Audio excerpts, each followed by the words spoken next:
Olá pessoal, tudo bem? Meu nome é Eric Greg, sou diretor da Unidade de Prevenção de Perdas aqui da Neue e estou aqui mais uma vez para fazer um bate-papo e hoje nós vamos falar sobre dados e os bastidores de tecnologia de como a Neue entrega soluções para os nossos clientes. Aqui comigo hoje um convidado muito especial, estou com o Kenji Wolff. O Kenji Wolff ele é nosso diretor de dados e analytics e estratégia de dados aqui dentro da Neue. E aí, Kenji, a gente vai fazer um papo sobre esses bastidores, o nosso dia a dia e o que a gente pode contribuir para ajudar a gente a trazer as melhores soluções e experiência do usuário. Tudo bem contigo, cara? Tudo bem comigo. Obrigado, Eric, pelo convite. É sempre um prazer estar aqui com vocês. Vamos ter um ótimo bate-papo sobre tudo isso, com certeza. Que bom.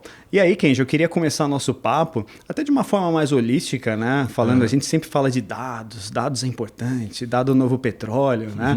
Mas até antes de entrar nesse mundo empresarial, eu queria até fazer um entendimento contigo, né? Porque hoje eu vejo que é muito fácil você ter acesso a informações, né? E as pessoas, né, em tese, elas têm esse acesso muito facilitado. E eu queria entender contigo se, por esse acesso ser facilitado, você acha que as pessoas estão se servindo cada vez mais de dados para tomar decisão no seu dia a dia ou elas continuam baseando no seu feeling?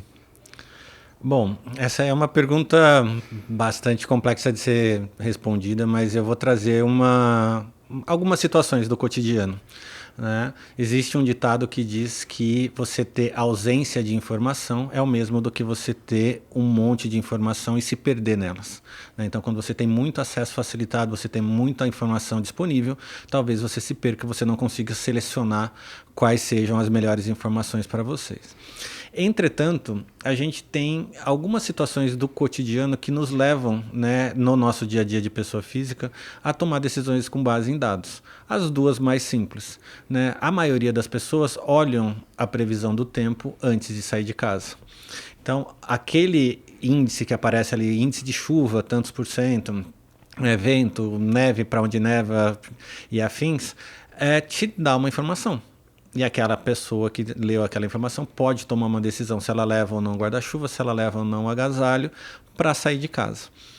E no mundo empresarial é a mesma coisa. Né? Você tem um monte de informações, você tem um monte de acesso a elas e você pode usá-las, pode tomar decisão ou não para tomar as suas ações dentro da empresa.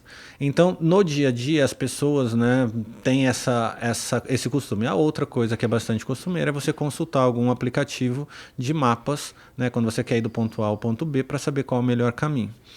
Então, essas duas situações mostram que as pessoas estão usando e cada vez se adaptando mais a usar essas decisões, né, essas informações para tomar decisões. Por trás daquelas contas da meteorologia, por trás do melhor caminho, tem uma série de modelos estatísticos, inteligência artificial, modelos de deep learning que a gente vai falar bastante aqui, para que aquela informação chegue de maneira simples e clara para quem precisa tomar a decisão.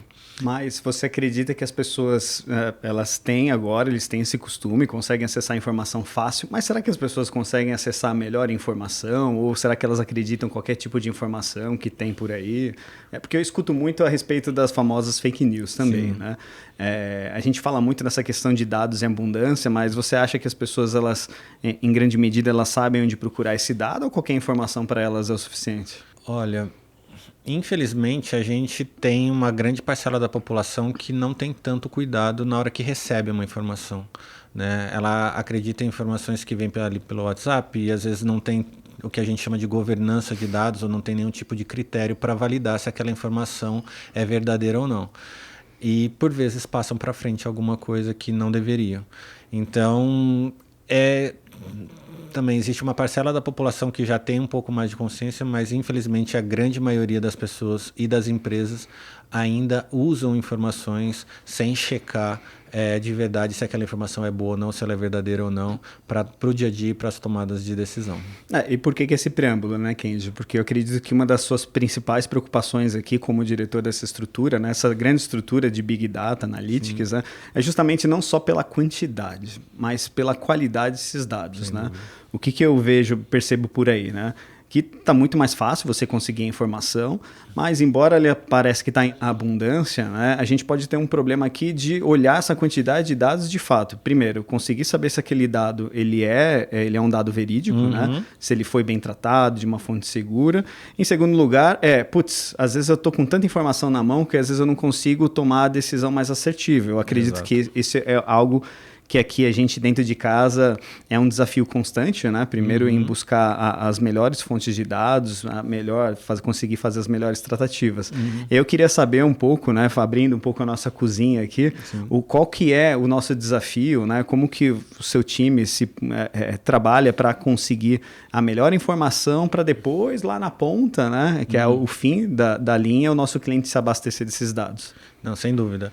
São dois focos distintos, né? O primeiro é acesso à informação e acesso à informação de boa qualidade. Então, existe um time de engenharia de dados que ele faz, né, dentro de todas as regras de compliance, a regra jurídica, a LGPD e todas as regras e leis que a gente tem que respeitar para que a gente tenha acesso à informação.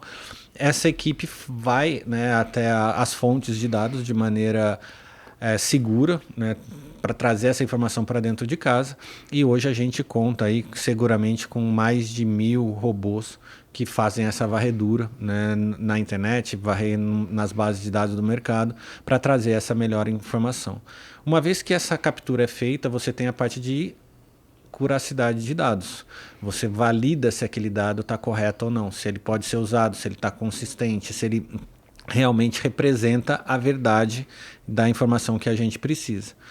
E aí você entra, né, dentro de uma seara onde você tem muita informação, né? Então você tem um primeiro problema resolvido, você teve acesso, você chegou a ela, e aí você tem dados numa volumetria que dificilmente você encontra em outras empresas do mesmo porte.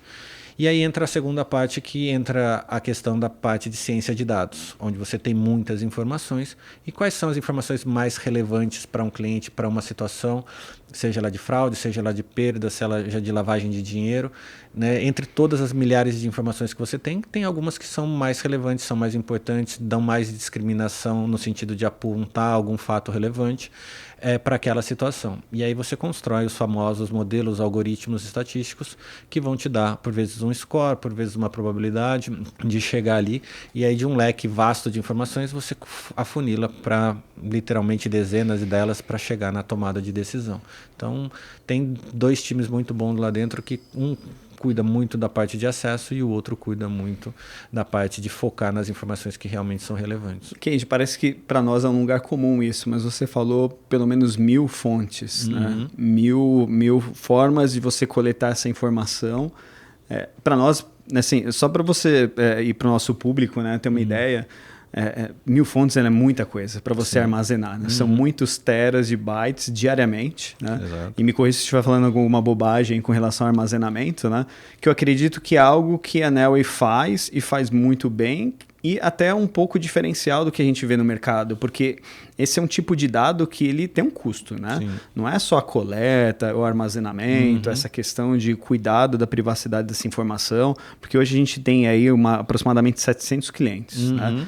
E como a gente está falando de cozinha aqui, fazer a manutenção de mais de 1.000 fontes, né? E com um time que tem que olhar isso, tem que buscar governança, atualização, acuracidade, trabalhar com dados estatísticos. Eu imagino que isso seja um desafio para manter isso de pé, né? Sim. E o fato da gente adotar esse caminho de armazenar de dados, você entende isso como um diferencial competitivo? Sim, sem dúvida.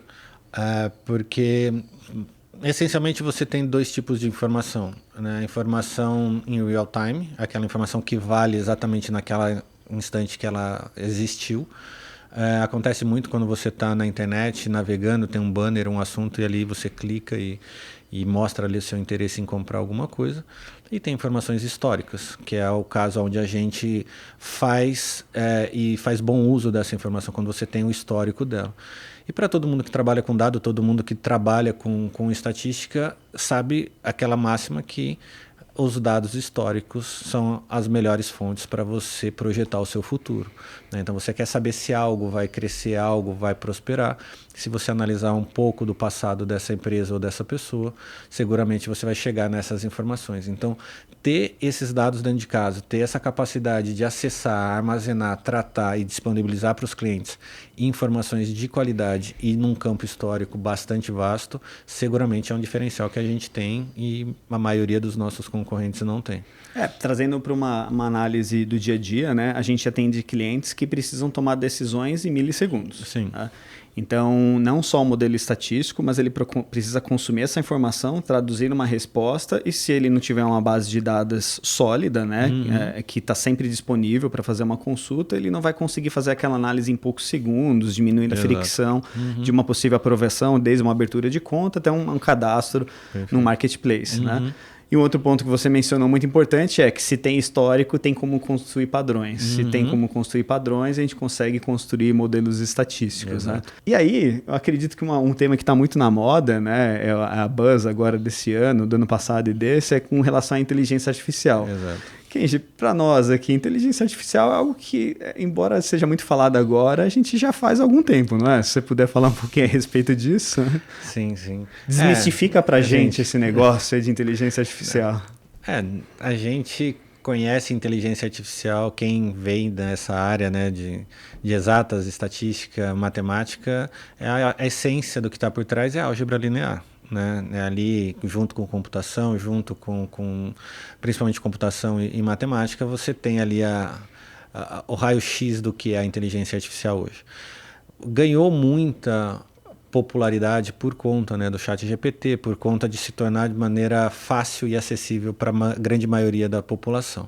Mas o que hoje se faz, né, hoje de uma maneira mais voltada para aumento e diminuição de textos, interpretação, etc., que é algo relativamente novo, né? Mas dentro dessa essência existem coisas que são feitas há 10 a 15 anos. Né? E na Neoway já é feito há pelo menos uma década dentro dessa linha de modelagem, desenvolvimento de algoritmos e construção de scores. Então, dentro dessa parte de inteligência artificial, existe um conjunto que se chama Deep Learning, um outro que se chama Machine Learning, o outro que chama os algoritmos de classificação e de regressão.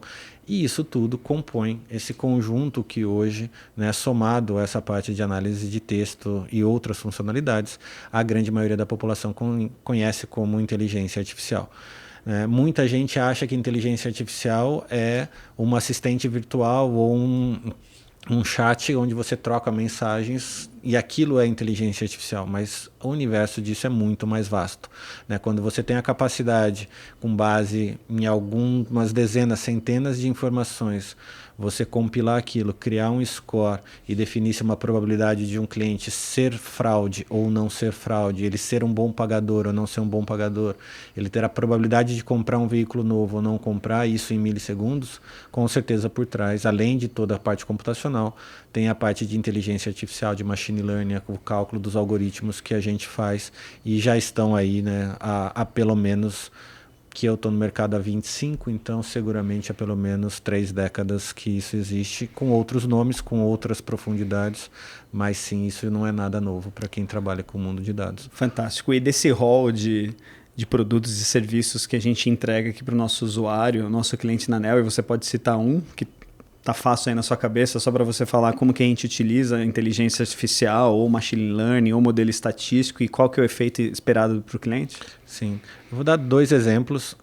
Um mais sofisticado, né, em termos computacionais e o uso dos algoritmos, e um outro mais comum para a gente entender, né, que inteligência artificial não é só esse glamour todo, não é só com texto que se trabalha, mas ela tem aplicação prática e por vezes já está aqui conosco há bastante tempo. Bom, começando pelo o mais sofisticado, né? A gente tem uma solução chamada mídias adversas. E essa solução, essencialmente, o que ela busca?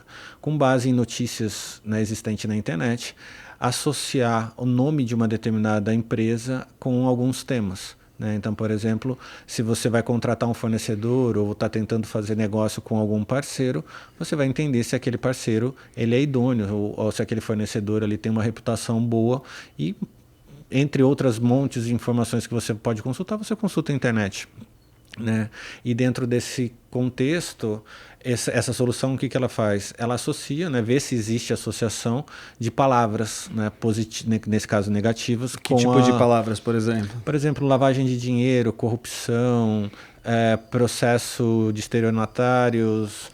E tem uma série ali, palavras detratoras que a gente aplica esse esse mercado de loss prevention, né? Vinculados à fraude, compliance. Por exemplo, e palavras associadas a contextos que a gente não gostaria de ter vinculado à nossa imagem corporativa, né? Então, por exemplo, se você tem uma pegada um pouco mais ecológica, né? Você não gostaria que o seu fornecedor tivesse algo relacionado com poluição, trabalho escravo. Quer dizer, ninguém gosta, mas nesse caso o prejuízo de imagem seria muito maior.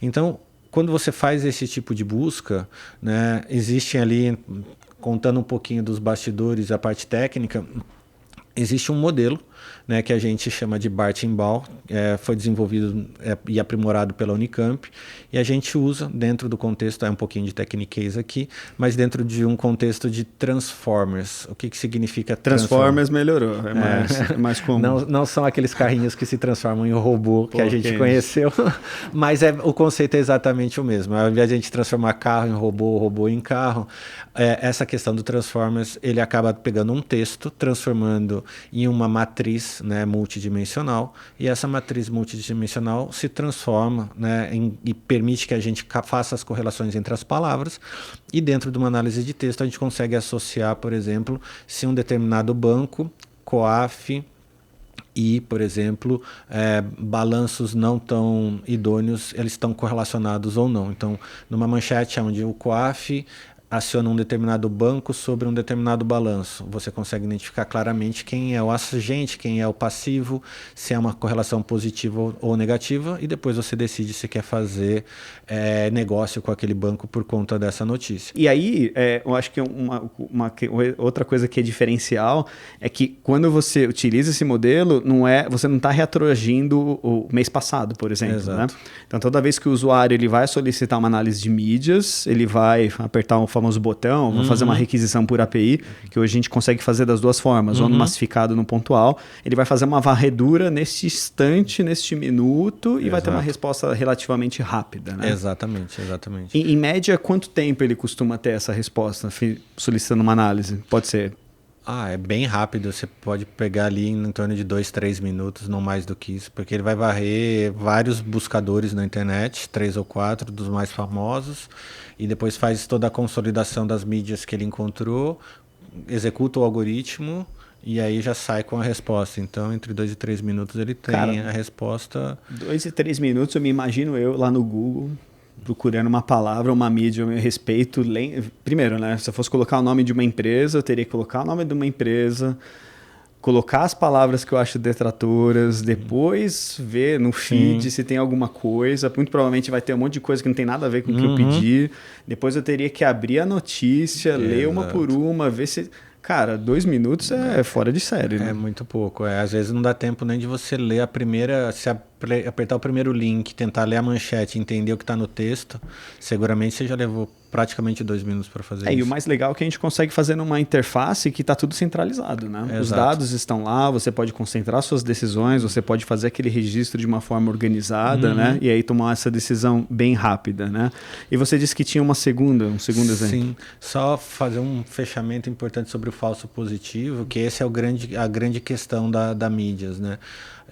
Quando a gente faz aí a conclusão de um modelo estatístico, você procura acertar sempre, né, os verdadeiros positivos, né, porque o modelo diz que é verdade e realmente é, e os verdadeiros negativos, né? Então você diz que não tem a ver com aquela mídia e realmente não tem, que é o que a gente chama das famosas diagonais da matriz de confusão. O falso positivo, quando você vai trabalhar com ele, é aquilo que parece positivo, mas não é. Quer dizer, parece que está associando alguma mídia negativa àquela empresa, quando de verdade não está. Então, é o que a gente chama de poluição. Às vezes vem aquele lixo, né, que você vai ter que ver, investigar, e te toma tempo e por vezes pode te levar a alguma conclusão errada. Então, essa casela a gente procura minimizar para que a gente não tenha, né? Quando realmente aponte ali uma mídia negativa, a gente tenha bastante certeza que aquilo lá é verdade. Né? Até fazendo um complemento, né? Mídias é nosso top 5 informações que todo compliance officer checa, né? Sim. Mesmo porque, às vezes, tem... Tirando as informações restritivas, processuais, que são tão importantes quanto, né? Às vezes aquele clássico, né? Onde a fumaça, fogo. Exato. E às vezes muita coisa, antes de acontecer, ela vai aparecer numa mídia antes. Então, você tendo acesso a uma ferramenta que tem todo um modelo, uma interface, um modelo estatístico, né? E onde você consegue identificar e ganhar muito tempo e visitando falso positivo, ela é fantástica aqui pra gente. Mas tu mencionou um outro exemplo aí mais sobre a nossa cozinha. Sim, e eu gosto do exemplo da cozinha, né? Principalmente para quem... Eu não sou o melhor cozinheiro do mundo, mas admiro bastante quem sabe. E quem trabalha com dado, o dado é como se fossem os bons ingredientes de uma boa receita. Né? E quem sabe misturar esses ingredientes seguramente consegue fazer bons pratos aí ou para o hobby ou para vender. Então gosto bastante dessa metáfora. Nesse segundo exemplo, a mistura desses elementos levam a gente, por exemplo, a pensar em um modelo que a gente chama de modelo de empresa de fachada, onde você analisa algumas informações daquela empresa e calcula uma probabilidade, né, daquela empresa ser uma empresa real, não fisicamente, mas é uma empresa que compra, tem fornecedores reais, produtos reais e clientes reais. Uma empresa de fachada, nem sempre ela tem todos esses elementos. Ou ela não tem fornecedores reais, ou ela não tem clientes reais, ou ela não tem a estrutura real como ela deveria ter. E, por vezes, ela funciona ali em geral, para lavagem de dinheiro ou para algum outro fim não muito idôneo. Então, é um modelo que por vezes ele não tem tanta sofisticação quanto a parte de mídias adversas, mas ele tem o mesmo princípio.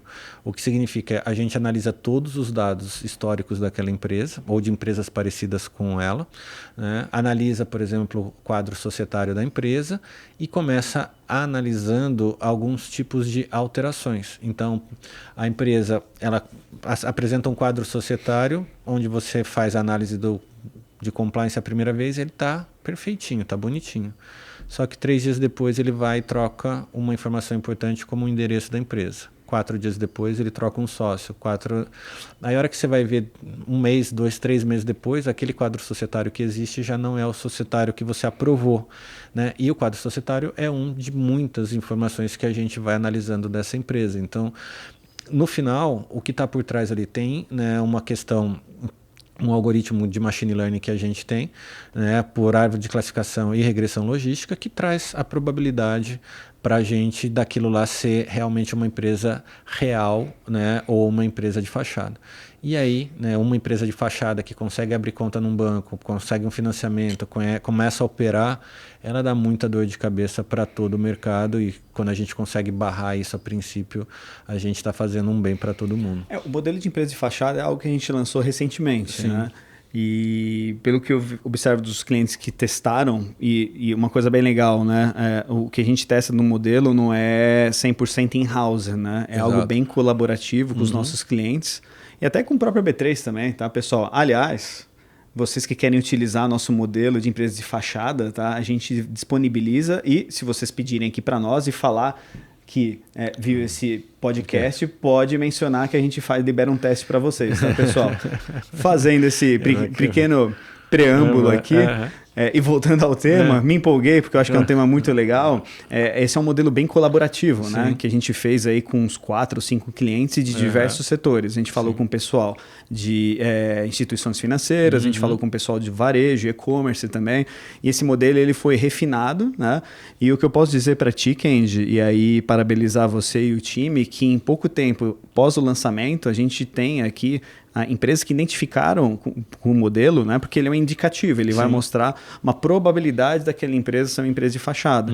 A gente já identificou diversos casos de sucesso onde a empresa viu que esse indicador estava apontando fortemente para lá e na hora que eles foram fazer aquela due diligence aprofundada, de fato eles identificaram aquele risco. Legal. Tanto antes da tomada de decisão, antes daquela empresa entrar dentro do ecossistema, como uma análise de legado, né?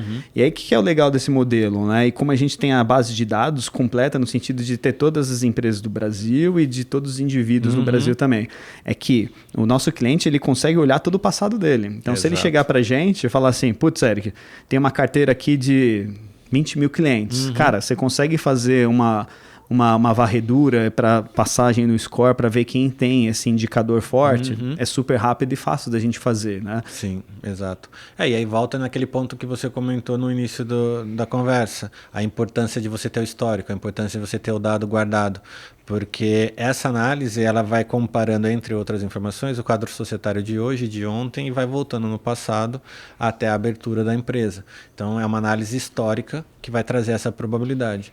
Outra coisa legal nisso que você acabou de comentar é que esse é o processo e o princípio do aprendizado de máquina. Machine Learning aprende como você faz, chega no indicativo, testa, e aí o nosso cliente entra, né, dizendo, olha, realmente esses casos aqui são empresas de fachada e esses não. Isso volta como uma retroalimentação para o modelo, que melhora o modelo, que melhora o indicador. Então você cria um looping de aprendizado quando você tem esse retorno e essa comprovação, né, daquilo que realmente é uma empresa de fachada e aquilo que não é uma empresa de fachada. E seguramente a próxima versão do algoritmo vai ser melhor do que essa e vai melhorando com essas interações. Então isso também é um princípio que se aplica, né, no desenvolvimento da parte de ciência de dados, aplicado na prática com a apuração do resultado ali em parceria com os clientes que estão testando e comprando esse produto. E uma coisa muito massa desses modelos é que a gente não olha só a PJ, né? Não. A gente olha a PJ e todo o quadro societário. Exato. Então a gente tem uma riqueza de informações para fazer identificação de risco, né? Isso é algo que eu achava que era algo de praxe do mercado, porque a gente já faz isso há muito tempo, mas quando você vai avaliar por aí, me parece que é algo que o mercado ele olha muito de forma booleana. Sim. E a gente consegue conectar por ter uma curadoria de dados tão forte, né, de conseguir agregar a pessoa na empresa, a empresa na pessoa, olhar aquele histórico, como ver a movimentação dela, para onde ela foi, né, que a gente consegue identificar a empresa em função da movimentação dos sócios, que é um clássico. Né? Exato. Você cria empresas de fachada, mas um dos primeiros passos para fazer isso é ter sócios, e esse sócio não necessariamente ele nem sabe que às vezes ele faz parte daquele quadro societário. Né? Aliás, eu estava até vendo uma pesquisa, né, e até olhei para dar um update, que a gente tem desde pessoas que elas são laranjas de propósito, que elas vendem a sua conta corrente, e isso tem valores que hoje eles se iniciam em 2 a 5 mil reais, ele aluga a conta corrente dele, né? E tem pessoas que, obviamente, que nem sabem, né? Tem seus acessos, tem seus dados roubados, ou ele acaba sofrendo uma ação de phishing ou coisa parecida, e acaba tendo seu nome sendo utilizado para compor uma empresa. Né? E a gente consegue dar essa visão, que é uma visão bem holística mesmo e bem mais ampla. Né? E eu acredito que isso vale para os nossos outros modelos. Eu sei que a gente lançou, sei lá, isso já é um pouquinho mais antigo, e uma base considerável dos nossos clientes consomem isso, que é o Score Compliance também. Ele não olha só a pessoa física, ele olha a pessoa física e a jurídica. Exato. Né? E aí uma outra coisa que eu também percebo que os nossos clientes veem como ganho de valor é que a gente mostra o modelo e a gente indica para ele por que aquele modelo está com risco alto, médio e baixo. Né? Então, por exemplo, aquele cara está com alto risco dentro de um score compliance de pessoa jurídica. Por quê? Né? Se a gente vai usar como lastro o modelo de risco de crédito, que são focos diferentes, o cara vai falar, olha, o cara tem nota ruim aqui. Aqui não, né? A gente mostra, o risco desse cara é alto, por quê? Porque ele está essa empresa é uma empresa muito nova e está próximo, estou inventando aqui informações, tá? Só a título de exemplo. Você está numa empresa de fronteira, cujo sócio mora numa região totalmente diferente e que teve 5 alterações societárias, e a renda desses sócios é incompatível com o porte dessa empresa. Por exemplo. E a gente consegue fazer essa correlação, né? Não, total. E indo dentro desse exemplo, né, você consegue, por vezes, as pessoas se atentam à análise do CNPJ, do quadro societário. Você já trouxe muito bem os sócios, só que esses sócios podem ser sócios em outras empresas de outros sócios. Então, essa cadeia e esses vínculos, eles todos podem ser analisados e devem ser compostos na avaliação de risco. Então, pode ser que o quadro societário e os sócios que vocês estão analisando estejam ok, mas, entretanto, esse ou um dos sócios, ou mais de um, compõe um outro quadro societário, que esse quadro societário está ligado a algum tipo de situações não tão lícitas. Então, isso tem que fazer parte do contexto. E essa análise de vínculos, seguramente, é uma das coisas que a gente faz bem e leva muito valor para a empresa. E em termos de análise de vínculos, dando um passo para trás para depois ir para frente novamente, né? A Nelway faz parte do grupo da B3. Uhum. Né? E você acha que tem alguma vantagem em estar num grupo que tem, com certeza, os dados relevantes para o mercado? Você acha que esses dados dá para ser utilizado aí para fazer um componente ou deixar mais robusto uma esteira de análise de conformidade ou de fraude? Que tipo de informação você acha que dentro da B3 pode somar? Se existe algo que é exclusivo, que pode ser utilizado aqui para modelo? Você pode citar algum exemplo para a gente? Não, sem dúvida. Nossa, eu digo assim, a Nelway sozinha já tinha uma capacidade de acesso à informação e ter essas informações dentro de casa, como poucas empresas têm no mercado. Agora, quando você entra para dentro de um grupo como a B3 e tem a quantidade de informações que tem aqui dentro, e vou citar algumas, por exemplo, a base de veículos, né? Todo e qualquer veículo que é financiado no Brasil é registrado na B3. Respeitando o LGPD e toda a privacidade de informações, você consegue usar esse tipo de informação. A mesma coisa os imóveis financiados. Então, indo na pessoa física, carro, casa, propriedade rural, aeronave, parte de investimentos. Então, dentro das linhas que vão compondo o patrimônio de uma pessoa, você tem praticamente todas as informações aqui dentro. Então, toda a informação, tanto de pessoa física quanto de pessoa jurídica, você consegue ter esse acesso. E aonde é que isso beneficia o cliente? Beneficia, às vezes, quando você quer fazer um score de probabilidade de venda de alguma coisa, mas beneficia quando você precisa fazer ou encontrar incongruências ou incompatibilidades. Exemplo. Uma pessoa que está, porventura, dentro de um programa de assistência do governo, como Bolsa Família, está financiando um carro de mais de R$500 mil. É incongruente. É incompatível. Totalmente incompatível. Ou ele não deveria estar no Bolsa Família, ou aquele financiamento não deve ser para essa pessoa. Ou, no mínimo, ele não está sendo muito ético, na verdade. Por exemplo, o fato tem fumaça aí. Então, se você está olhando do ponto de vista de compliance, de perda, de fraude, ou de lavagem de dinheiro, seguramente é um caso que você deveria olhar. Outro exemplo, onde não necessariamente um programa social, mas aquele sócio que faz parte daquela empresa que declarou ali um patrimônio líquido, sei lá, de mais de R$10 milhões, quando você vai olhar, né, o que ele tem de veículo e de propriedade, aquilo ali não soma, por exemplo, R$100 mil.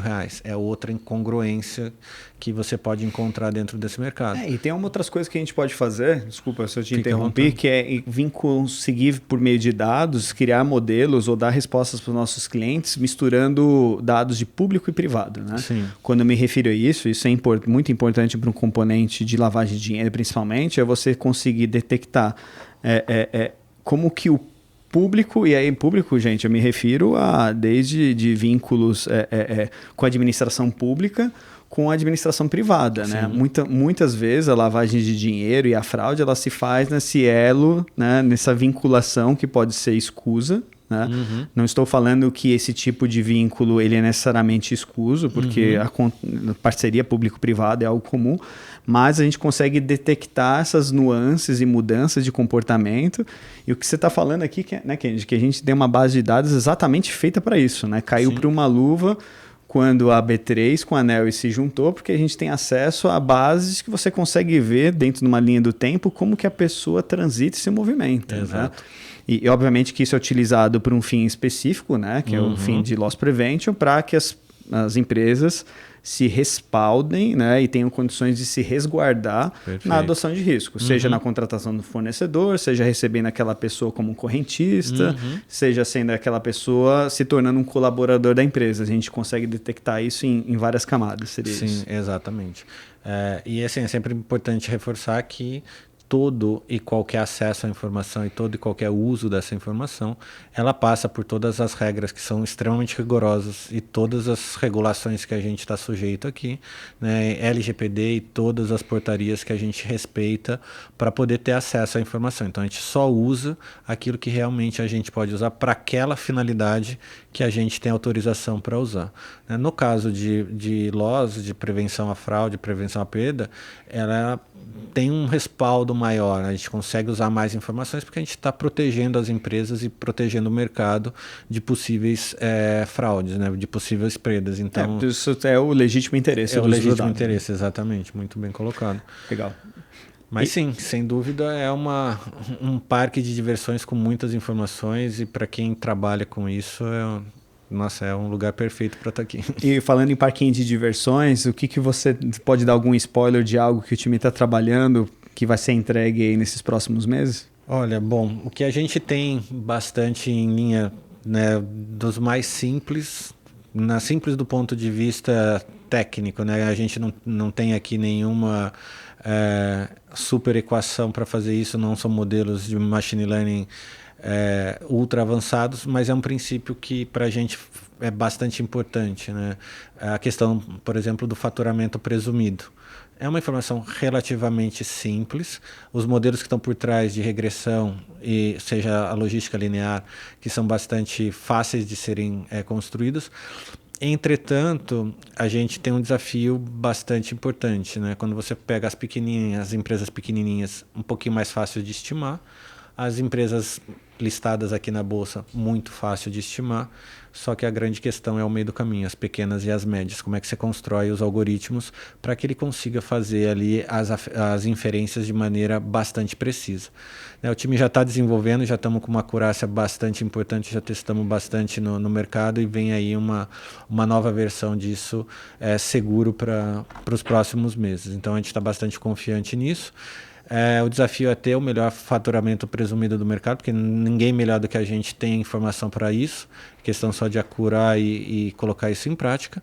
E coisas um pouquinho mais sofisticadas que vêm pela frente, a gente está trabalhando bastante, né, no desenvolvimento dessa parte de IA associada à solução que é o Seeker. Né? Quando você tem ali, por exemplo, a leitura dos dossiês ou dos links que estão retornando ali no Seeker, ao invés de você ficar clicando e abrindo e tentando interpretar o que tem ali dentro da sua política, um agente de IA vai entrar ali e vai te trazer um resumo do que está acontecendo. Então, mais ou menos como a gente vê no chat GPT, né? Quando você coloca ali, ao invés de você entrar nos links e todos, ele traz ali um resuminho já apontando as principais situações e as principais informações para você. Então, isso deve vir, né? Tá saindo do forno também para os próximos meses aqui dentro da empresa. Cara, muito obrigado pela essa conversa. Foi muito bacana entender, né, e abrir um pouquinho do que a gente está fazendo aqui. Né? A gente deu alguns spoilers, falou algumas novidades, né? Sim. E, cara, agradeço muito por esse papo. Eu que agradeço, obrigado. É sempre bom estar aqui, é sempre bom poder compartilhar, né, com você, com o nosso público, com o nosso cliente, o que a gente tem feito e sempre deixar as portas abertas, né, para as empresas que quiserem fazer negócio conosco, ou as pessoas que se interessarem por esse assunto, também a gente fica sempre à disposição para trocar figurinha e aprender sempre com todo mundo. Muito bom. E, pessoal, espero que vocês tenham gostado desse papo aqui conosco. Eu peço para vocês para curtirem, compartilharem, comentarem, para falar o que vocês acharam a respeito, se vocês querem que a gente fale algum tema específico, e espero vocês no próximo podcast. Muito obrigado.